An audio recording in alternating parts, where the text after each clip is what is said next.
Please welcome to the show, Caitlin Clark. Caitlin, did you ever What's think up, you'd guys? be back? Cheers. Excited to be Cheers. back. Don't worry. I got this nice throwback Gatorade can. Well, Caitlin Clark didn't just show up to this interview, she came ready to send a message.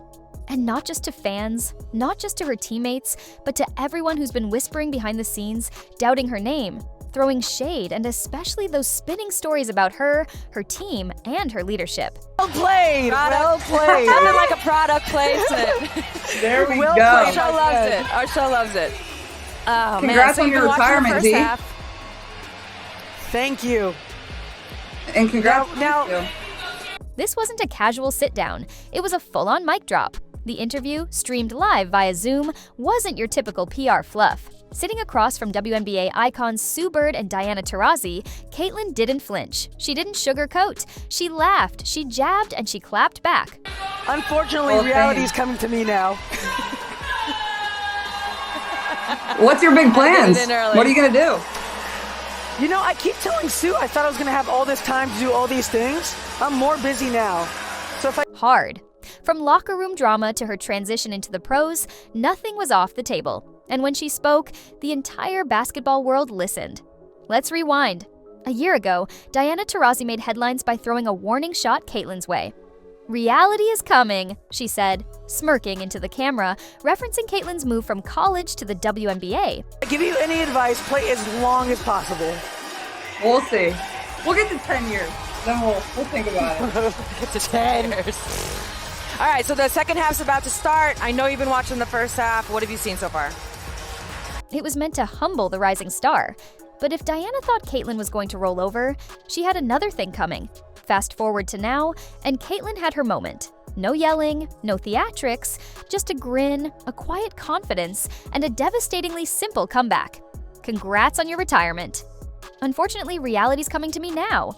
The smirk on her face said it all. It wasn't a jab, it was a declaration. What followed was one of the most viral interview segments the league has seen. Not because Caitlin exploded with rage, but because her calmness was more lethal than any rant.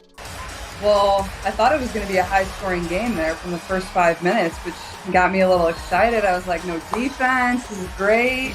Then it slowed down a little bit. I mean, I was watching you guys' show before I got on here. I agree with you, G. I think South Carolina. She owned the space, taking subtle digs with poise and flipping every accusation back on those who made them.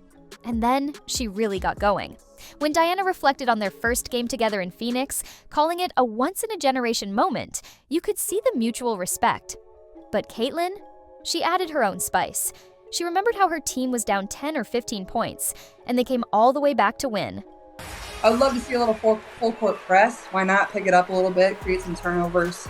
But, I mean, Sarah Strong is just so good. I love her game. She's so fun to watch. AZ played great, so it's been a solid game, but I hope South Carolina can. That wasn't just a game, it was a statement. And she wasn't going to let that go unnoticed. But the real fireworks came when Caitlin addressed the swirling rumors that had been plaguing her team for months, especially the locker room gossip sparked by none other than Cheryl Swoops. Claims that the Indiana Fever was divided, toxic, that players didn't want to be there. Caitlin didn't hesitate. Can get it close just so it's a fun finish. Well, when you think back to playing against South Carolina last year in the final game, what was some of the things that, I mean, listen, you had a great game, but what were some of the things that were difficult for you playing against the South Carolina team? Different but similar. That whole week was like, Indiana, they don't get along.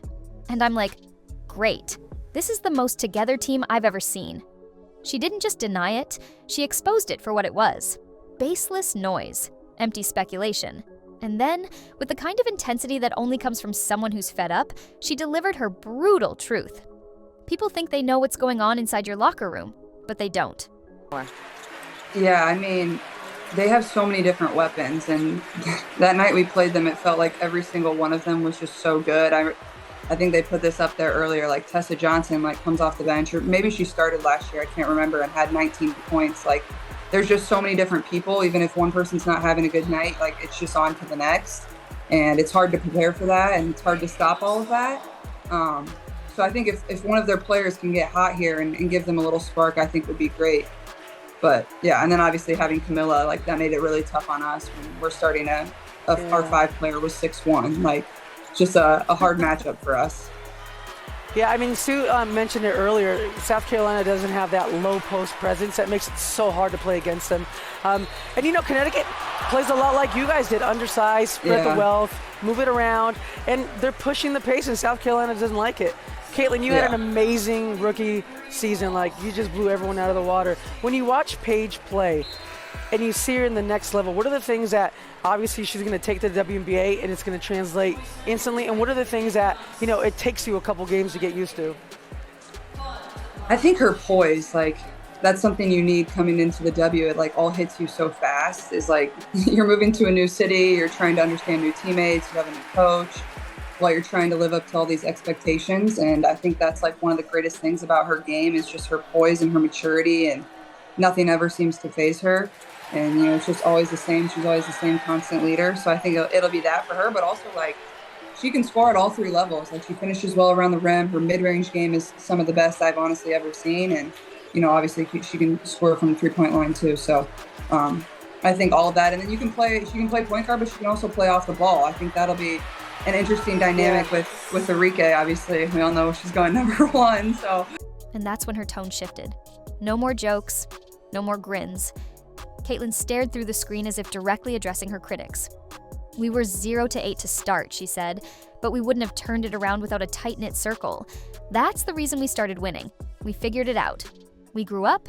We came together." It wasn't just about proving herself. It was about shutting down every lie and reminding the league and the internet that this team isn't what people claim. Her silence up to this point? That wasn't weakness. That was patience. But now, the gloves were off. And she didn't stop there. When asked about her off-season training, she chuckled about the viral photo showing her looking more jacked than ever. But behind the laughter, there was work. Serious, committed work. She didn't just bulk up for show. She hit the weight room hard. She rebuilt her body to dominate, to survive the physicality, to intimidate. She added a floater, cleaned up her mid-range game, learned to finish through contact, and studied every crack in her game. Her mindset: take every criticism, every narrative, every doubt, and weaponize it. She even hinted at a shift in how she's approaching leadership. There's fire in her now, but it's controlled, calculated. "I kind of enjoy it," she said, referring to the grind. And you could tell, she's not just another rookie trying to find her place. She's building her empire, one technical foul at a time. Speaking of which, the interview took a hilarious turn when the trio talked techs. Diana had her story about getting tossed after picking up 2 quick ones. Sue bragged about her near-perfect record. And Caitlin? She kept it real. "I got 6, and half of mine weren't even for talking to refs," she said, deadpan. "One was for slapping the base of the hoop. Another was for accidentally hitting someone in the eye. Dumb stuff." But even in the laughs, there was a message. These so-called bad girl moments, they're being exaggerated.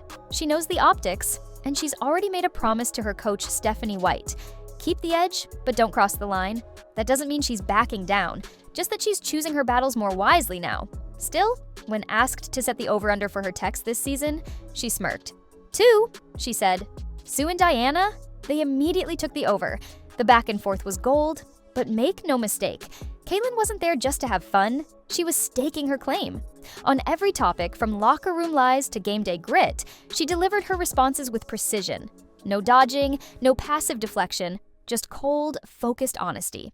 And then came one of the most viral moments of all, her thoughts on UConn and Coach Gino Auriemma. She didn't hold back, facing his teams. Always the best scouts, always something in his back pocket. It was like a chess match. The frustration in her voice was real, but so was the respect. She didn't like it, but she admired it. Gino made her better, and that's why those games meant so much. She even gave love to Paige Buchers, calling her poise and calmness rare qualities in players stepping into the WNBA. "She can score at all 3 levels," Caitlin said. "She's mature. She won't be fazed." And then came the final twist, her subtle challenge. She draws crowds. Honestly, they should move every game she plays to bigger arenas. Translation? Let's see if the league treats Paige the way they treated me. Caitlin wasn't just being supportive. She was calling out the system. By the end of the interview, even the legends couldn't help but smile. Diana warned Caitlin about the infamous all-star setup game, calling it a trap. Caitlin raised her cup, laughed, and said, "I had a great time." The implication was clear. Setup or not, she's ready for anything. She's not afraid to walk into any situation and make it hers. And that's what this entire interview was about.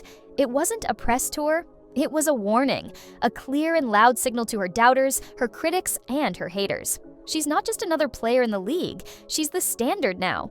Caitlin Clark is done playing nice. She's done ignoring the noise. She's turning every criticism into fuel, every comment into ammo, every headline into momentum. And if you're still doubting her, you might want to rethink that, because Caitlin Clark's message is crystal clear. You keep talking, I'll keep winning, and that, right there, is the most brutal threat of all.